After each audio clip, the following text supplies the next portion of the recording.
Ross Dellinger, who is the beat writer for LSU for the Baton Rouge Advocate, does a tremendous job of covering that team and made some news last week with a story that he had on Dwayne Thomas, the outstanding defensive back for LSU. Welcome in, Ross. Thanks for joining us. How are you? Good. How are you doing?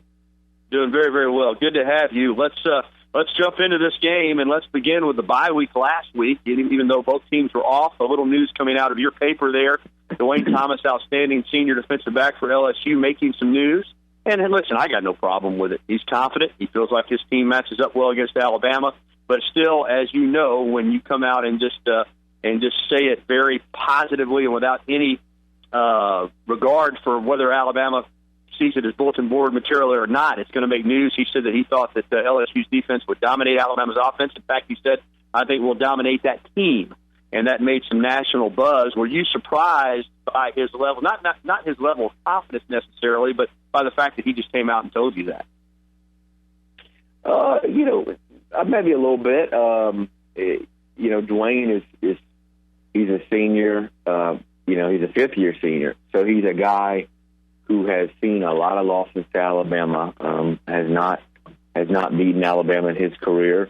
No one on LSU's team has, but he's seen probably more losses than anybody, being a fifth-year guy. And I think he's just really fired up about it. And he's always been one of the better talkers on the team, certainly, in one of the better interviews. So, but when that came out of his mouth, the use of the word dominant, it's one thing to be confident, but to say that you're going to dominate a team that has beaten all but one opponent by at least 19 points is kind of stunning, and you understand why it got the traction it did. And we even told them it would. It's funny, we didn't. There was no question that in any way would have gotten an answer like that. The question, I don't remember what the question was, but it had nothing to do with LSU's streak over Alabama or it was nothing to get that out of him. It was something completely different, and he answered the question with multiple answers, and finally at the end kind of capped it with the domination talk. I think it was probably in his mind to say to us, and he was just trying to find the time to say it. But certainly we didn't do anything to get that answer out of him. He just kind of flowed out of him. But we did after he said it. We told him this is going to be bulletin board material, and he said he didn't care. That LSU players use stuff. They put up stuff in their lockers. And he understands Alabama's going to do it, and if that's something that motivates Alabama, so be it, he said. Well, he wanted to say it. You're right. He wanted to make his point, and he played the woulda, coulda, and shoulda game a little bit too. But he's right. The last two times in Baton Rouge, of course, LSU won the game in 2010. In 2012, it took that monumental drive ending with the screen pass to T.J. Yeldon. And in 2014, a crazy overtime game. LSU could have won those games. I mean, if you're an LSU fan or player, you're probably saying should have won those games. So he's not that far off the mark that in Baton Rouge, things could have been completely different those last two couple of games, very easily so. Yeah, I think a lot of people feel that way here, that the 2012 and 2014 games should have been wins for LSU, and LSU's defense in both those games let Alabama drive down in the final minute and a half or so, and tie the game in 2014 and then win in overtime. And of course, 2012, that T.J. Yeldon screen pass for a touchdown with about a minute left. So it's two frustrating games for the LSU fan base and the LSU players. Dwayne was on the field during some of those drives. Trey White, who's the LSU starting quarterback, he was on the field for Alabama's game time drive in 2014. And then the overtime win. So that still sticks in the craw of a lot of guys down here. They believe that LSU should have won those two games. And when you look at the stats of those two games, boy, 2012. I mean, it really of the five losses in a row here to Alabama by LSU, that 2012 game is really the only one where, if you look at the statistics, you would have thought LSU won. They really kind of dominated statistically that 2012 game. And outside of that, Alabama dominated the other four games. Even in 2014, they really kind of dominated LSU in the yardage and things like that. But the 2012 game is something that really, it's 14-2, just sticks in the mind of a lot of people here in Baton Rouge. Ross Dellinger from the Baton Rouge Advocate is our guest. When you look at this year's LSU team, and I keep going back to that Auburn game, at the time, who knew that was going to be a game that was going to energize both those programs? Both of those teams went into that game looking for identities. Auburn certainly turned their season around by that snap being a second late. And for LSU, it led to the dismissal of Les Miles and Cam Cameron. And Ed Orgeron seems to have brought some life to this team, some energy offensively. While they're not incredibly different, they are taking some chances. They've opened up the playbook. And really seems like, to me, the biggest thing about this LSU team is now they're just going out and playing. They're having fun. They're enjoying themselves. They're playing a little bit looser. So I go back to that game for both of those programs really turning their season around, and LSU kind of doing it in a loss. Yeah, it's kind of bizarre, but it is. I think, what is Auburn, 3-0 or 4-0 since that game? Yeah, I can't lost. So the teams are combined 6-0, 7-0 since that game. It's kind of crazy to think about that game would have spurred LSU on. I mean, obviously, I think after that game, I specifically remember Gus Malzahn in the interview down on the field with ESPN saying that this was a result that was going to lift his team up and kind of spur them on to the rest of the season. But for LSU to do it too, and is a little surprising. But yeah, it's kind of that was a crazy night. That night at Jordan Hare about a month ago, and it's something that maybe down the road here we'll be looking at, thinking for both programs, thank goodness they had that game, because it worked out well. For LSU now, in this game against Alabama, Ross, you're around the program, you cover them every day. Looking at the matchup, how do you see it? I mean, where do you see some areas that LSU maybe has an advantage in the game? Clearly now Fournette's motivated, he's healthy, he's rested, he's coming off a huge game against Ole Miss. He'll certainly be motivated to play well against Alabama. Looking at the matchup, where do you look at it from an LSU perspective and say, hey, this is an area where they can make some hay? Well, if you look at the last 5 losses to Alabama, especially the last 2 years, and with even more specifically to last year's game, LSU's strategy was to run at Alabama and just pound the ball and keep the ball and hold possession.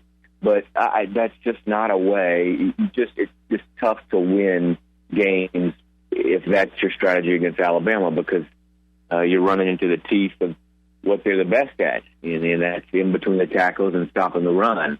And that didn't stop LSU from trying last year. Leonard Fournette, 31 yards on a whopping 19 carries. They just kept on pounding away. And I don't think this team is going to do that. I think they're going to take a different approach. They have to.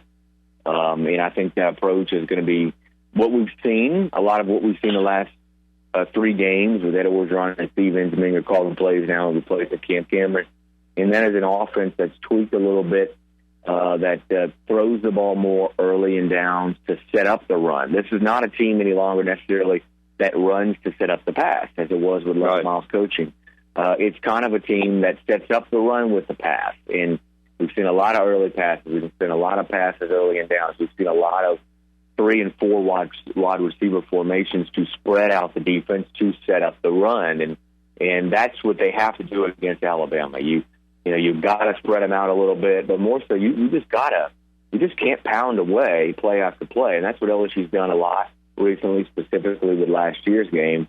And I think you're going to see a team, in LSU do something a little different this year, because they know they've got to do something a little different. And we've seen these 3 games, like I said, we've seen some differences, and we've seen some differences in how LSU uses Leonard Fournette too, kind of spreading him out and letting him get out in space and giving him the ball on a lot of swing routes and things like that. LSU did that.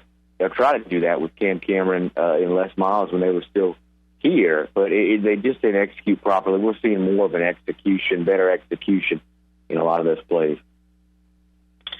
Danny Etling, it seems odd to me that the way LSU recruits, that it would be a Purdue transfer that is the quarterback for LSU, but he does seem like, obviously, I don't, say he's lighting it up, but he's making the throws that Brandon Harris wasn't making, quite frankly. He's making the throws to keep the chains moving, get some first downs, and seems like he's done a pretty good job. Is he good enough at that spot?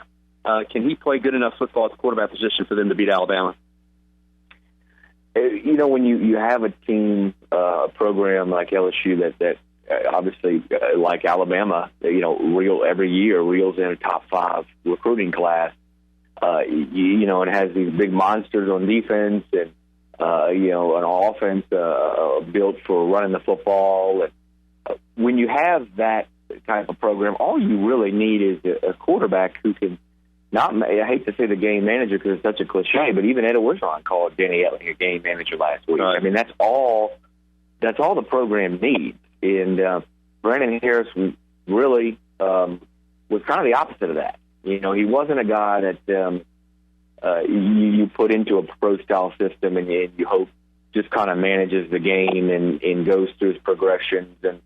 And Etling is that guy. He's that game manager type of guy. He can make some plays with his feet now, and he has, but he's a really smart kid who's not going to turn the ball over much, who goes through his progressions, has a good pocket presence, steps up in the pocket well. Yeah, that's all you need with LSU's program, with this defense and this running game. And so, I think he can be that guy, that can lead LSU to a win over Alabama, more so than the guys the last 2 years we've seen, Anthony Jennings and Brandon Harris. But man, history is not on Danny's side. We crunched some numbers and had a story in today's Advocate about the starting quarterbacks against Alabama, LSU starting quarterbacks against Alabama. Danny will be the 6th different one in 7 games, and they all averaged in those previous 6 games against Alabama. Now, completing 53% of their passes, about 135 yards a game passing. We've gotten sacked around 15 times, I believe, so 3 a game. So the history is not on Danny's side. I mean, he's going to need a lot of help, and he's going to need help from his offensive line, a unit that's kind of banged up. So that's the real key. Last year, LSU's offensive line could not move Alabama's front, could not get protection for Brandon Harris, could not open holes for Leonard Fournette, and they need – Danny needs that unit to do that this year. Finally, I want to ask you about Ed Orgeron. Clearly, he has done a good job. He learned from his stint at Ole Miss and his interim stint at Southern Cal. He seems like a great fit here at LSU, clearly with the background that he has. And they haven't played Alabama yet, and if he beats Alabama, certainly his case is going to be strengthened. But what is the chance that Ed Orgeron will get this job on a permanent basis as you look at it right now, Ross? Well, we met with the athletic director about last month. Our columnist, Scott Rebel, met with Joe Oliva, and he characterized this as a, quote, audition for Ed Orgeron to get the permanent job. So that tells me a lot. That tells me that Joe Oliva is very serious about the potential in hiring Ed Orgeron. And if he continues to win, as you mentioned, he's kind of won.